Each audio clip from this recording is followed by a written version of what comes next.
नमस्ते दोस्तों। आज हम बात करेंगे कि कम पैसों में एक्सपोर्ट कैसे किया जाता है। बहुत से भाई बोलते हैं कि एक्सपोर्ट करने के लिए बहुत सारा पैसा लगता है, लेकिन दोस्तों एक्सपोर्ट करने के लिए ज्यादा पैसा नहीं लगता है।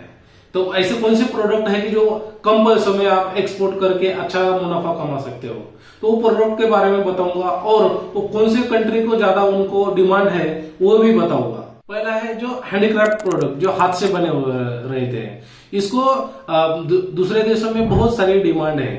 तो हैंडीक्राफ्ट में पहला प्रोडक्ट आता है लकड़ी का सामान, जैसे छोटे छोटे खिलौने, सजाने की चीजें, ये लकड़ी के सामान में बहुत सारा एक्सपोर्ट किया जाता है। धातु के सामान का भी एक्सपोर्ट किया जाता है, जैसे उसमें से पीतल और तांबे के बर्तन, उसमें मूर्तियां, इनको बहुत सारा एक्सपोर्ट होता है। हाथ से बनी चीजों में कपड़े पे बहुत सारा डिजाइन बनाया रहता है, जैसे कपड़े पे कुशन, चादर, इन पे जो डिजाइन किया जाता है उसका भी बहुत सारा देश में डिमांड है। तो ऐसे कौन से देश में उनकी डिमांड है जो आप एक्सपोर्ट कर सकते हैं, उनके बारे में बताता हूँ। सबसे ज्यादा मांग इसकी डिमांड है अमेरिका, इंग्लैंड, जर्मनी, कनाडा और ऑस्ट्रेलिया में। इन कंट्री में बहुत सारे हाथों से बनी चीजों को पसंद किया जाता है, तो आप आसानी से इन कंट्री को चूज करके आप एक्सपोर्ट कर सकते हो। 2 नंबर पे आता है चमड़े का सामान, जिसको आप बोलते हैं लेदर प्रोडक्ट।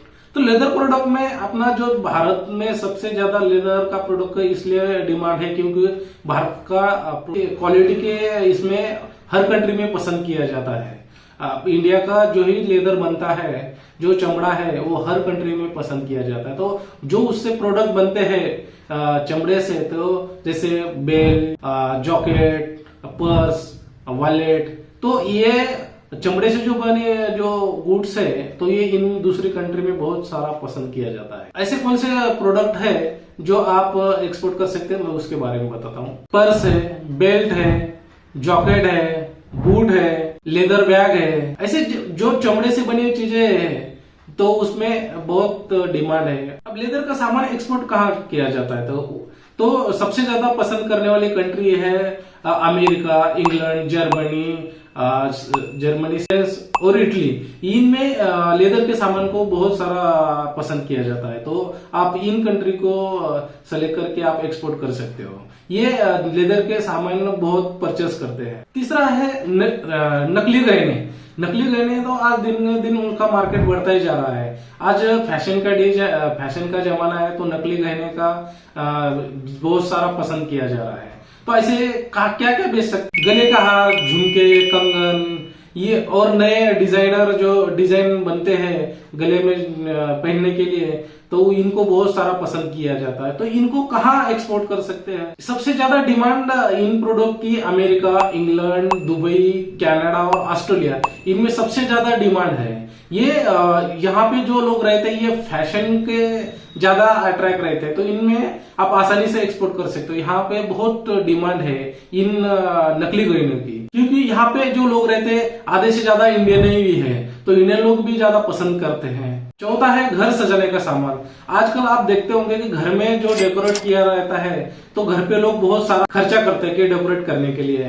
तो उसमें क्या क्या आप बेच सकते हो? मेणबत्तियां, कैंडल स्टैंड, दीवार पे टांगने वाले जो छोटे छोटे शॉपीस रहते हैं, इनको बहुत सारा पसंद किया जाता है। तो लोग ज्यादा डेकोरेट करने के लिए घर में ऐसे कुछ चीजें रखते हैं, तो उस पे भी एक्सपोर्ट किया जाता है। उसमें डिजाइनर, कुशन और टेबल पे जो कपड़ा रहता है उस पे भी बहुत सारा एक्सपोर्ट होता है, तो आप वही भी आसानी से एक्सपोर्ट कर सकते हो। तो ये माल कहाँ बेचे?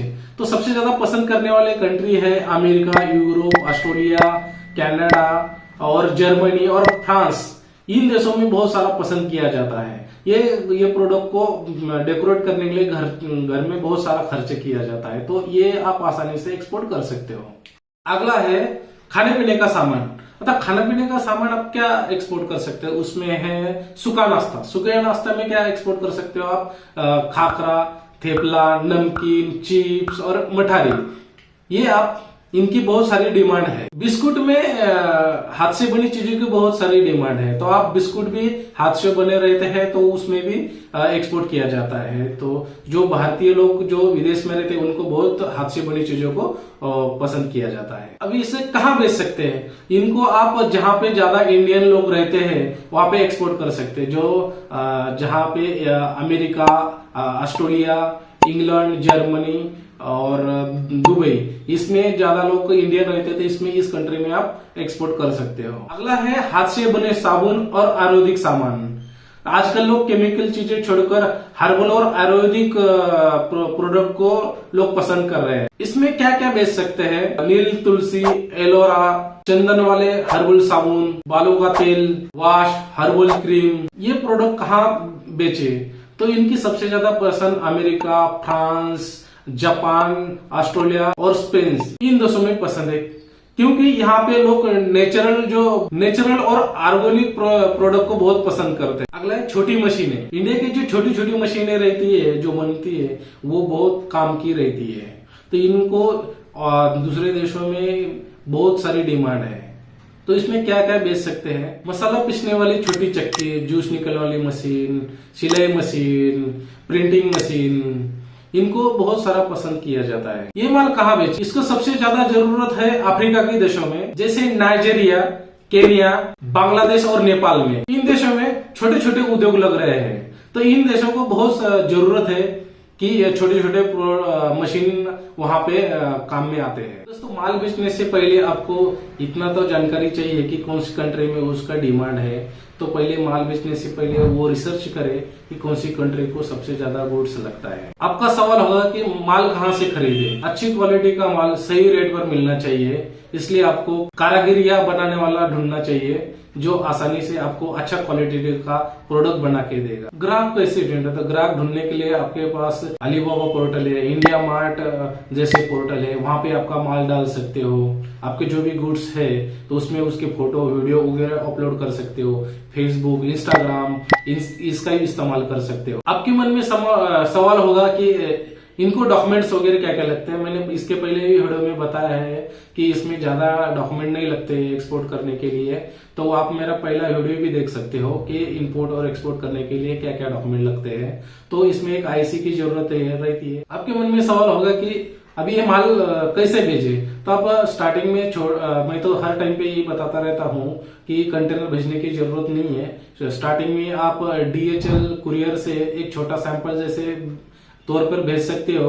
अगर आपके पास ज्यादा गुड्स होने के बाद में आप कंटेनर में एक जगह बुक करके LCL में, तो LCL में आप भेज सकते हो। माल भेजने के बाद में पेमेंट कैसे आएगा? तो पेमेंट हमेशा एडवांस में ही लेना चाहिए, LCL में लेना चाहिए। मैं हमेशा बार बार ये मेरे वीडियो में कहता रहता हूँ कि पेमेंट हमेशा एडवांस में ही लेना चाहिए। पहले पैसा खाते में आने के बाद में ही आपका गुड्स भेजना चाहिए। किसी पर भी भरोसा करके उधार से माल मत बेचना। इन कामों में सबसे बड़ा तो अपना एक सलाहकार चुनना चाहिए। इसमें जब भी आप एक्सपोर्ट इंपोर्ट करते हैं तो सलाह लेने की बहुत जरूरत रहती है। एक अच्छा सा CHA देख लो, उनको सलाह लो उनसे। CHA के पास पूरा इंपोर्टर एक्सपोर्टर का नॉलेज रहता है, अदर कंट्री का उनके पास बायर का कांटेक्ट रहता है। तो आप पहले सलाहकार चुने, तो अच्छे सलाहकार से आप इंपोर्ट एक्सपोर्ट अच्छा कर सकते हो, उसमें अच्छा भारी नुकसान होने से आप बच सकते हो। तो कभी भी एक अच्छा सलाहकार आप चुन सकते हो। एक्सपोर्ट शुरू करने के लिए अपने पास कितना पैसा है, आपका कौन से प्रोडक्ट में सबसे ज्यादा इंटरेस्ट है, आप पहले वो सर्च कर लो कि आप कौन से में ज्यादा इंटरेस्टेड है, तभी आप आगे बढ़ पाओगे। आप विदाउट नॉलेज के, विदाउट रिसर्च करके आप एक्सपोर्ट नहीं कर सकते हो। अब वही माल बेचो जिसमें आपका इंटरेस्ट है, जिस प्रोडक्ट में आपका इंटरेस्ट है, आप वही माल पे बेचेंगे तो आप लॉन्ग टर्म के लिए काम करते रहेंगे। तो दोस्तों, आपने देखा कम खर्चे में भी एक्सपोर्ट किया जाता है। सही नॉलेज रहना चाहिए, थोड़ा रिसर्च करना चाहिए, और कौन सी कंट्री में सबसे ज्यादा डिमांड है, तो आप ऐसे प्रोडक्ट चूज करके एक्सपोर्ट कर सकते हो। अगर आप एक्सपोर्ट के बारे में और भी कुछ जानना चाहते हो तो हमारे चैनल को सब्सक्राइब करना मत भूलना दोस्तों। हम आपको हर कदम पर सपोर्ट करते रहेंगे, वो माल चुनना हो या विदेश से बायर ढूंढना हो, हम हर टाइम में आपको सपोर्ट करते रहेंगे। दोस्तों, इंपोर्ट एक्सपोर्ट में कभी भी हिम्मत मत हारना। हिम्मत नहीं हारेंगे तो एक न एक दिन आपको सफलता मिलती रहेगी। आपका कोई भी सवाल है तो मुझे कमेंट बॉक्स में पूछ सकते हो, मैं हर कमेंट का आपको जवाब दूंगा। चलो मिलकर आगे बढ़ते हैं और दुनिया में इंडिया का नाम रोशन करते हैं। तब तक के लिए जय हिंद।